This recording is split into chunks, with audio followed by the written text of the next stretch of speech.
செல்லமே, நான் ஒரு அதிர்ஷ்டம் இல்லாதவள். எனக்காக எது செய்தாலும் அது என்னை விட்டு விலகி விடுகிறது. என்னை யாரும் நேசிப்பது கிடையாது, அன்பாக பார்ப்பது கூட கிடையாது. ஏனென்றால் அதிர்ஷ்டம் இல்லாதவள் என்று சொல்கிறார்கள். என் தங்கமே, உன் மனதிற்குள் இப்படிப்பட்ட எண்ணங்கள் எல்லாம் வரக்கூடாது. உனக்கு வயது என்ன ஆகிவிட்டது? உன் வாழ்க்கையில் இனிதான் எல்லா சந்தோஷங்களையும் பார்க்க போகிறாய். மக்கள் 1000 பேசுவார்கள், வாய்தான் இருக்கிறதே என்று பலவற்றையும் பேசுவார்கள். ஆனால் அவர்கள் என்ன கடவுளா, இல்லை ஞானியா, இல்லை முனிவர்களா? யாரும் அதெல்லாம் கிடையாது. நீ எப்படி ஒரு மனிதனோ அதுபோல்தான் மற்றவர்களும். அடுத்தவர்கள் உன்னை கேவலமாகவும் அவர்களுக்கு கீழே உன்னை பார்த்தாலும் சரி தங்கமே, எந்த ஒரு இடத்திலும் தாழ்ந்து போவாதே.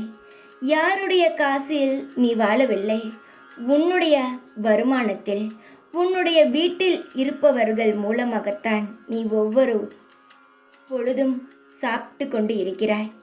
அதனால் நீ யாரையும் பார்த்து தலை குனிய வேண்டும் என்பது அவசியமில்லை. மனிதர்கள் 1000 நினைப்பார்கள், 1000 பேசுவார்கள். அதற்கெல்லாம் நீ பதில் சொல்லிக்கொண்டே இருக்க வேண்டும் என்று நினைத்தால் நீ காலம் முழுவதும் அவர்களுக்கு பதில் சொல்லிக்கொண்டே தான் இருக்க வேண்டும். ஏனென்றால் அவர்களுக்கு பதில் சொன்னால் பத்தாது. உன்னுடைய வாழ்க்கையை யாருக்காகவும் வாழாதே. யார் எப்படி வேண்டுமானாலும் பார்க்கட்டும். உன்னை ஒரு அதிர்ஷ்டம் இல்லாதவள் என்று கூட பார்க்கட்டுமே, அதனால் உனக்கென்ன? அவர்கள் அப்படி, அதனால் முன்னையும் அப்படி நினைக்க தோன்றுகிறது. அதனால் எதையும் நினைத்து கவலைப்படாதே. இந்த வியாழன் சொல்கிறேன், உன் வாழ்க்கை முழுவதும் சந்தோஷங்கள் வந்து குவியும். இதை நான் வெறும் ஆறுதலுக்காக என்று சொல்கிறேன் என்று நீ நினைத்தால் கூட பரவாயில்லை.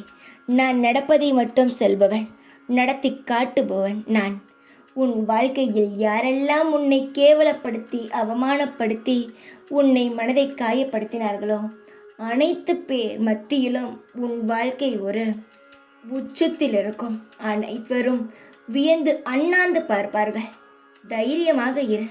இந்த சாய் இருக்கிறேன், அதைவிட உனக்கு வேறென்ன வேண்டும்? நான் சொல்வதை செய்பவன், செய்து காட்டுகிறேன். தைரியமாக இரு. எப்பொழுதும் உன் கூடவே இருப்பேன் நான். ஓம் சாய்ராம்.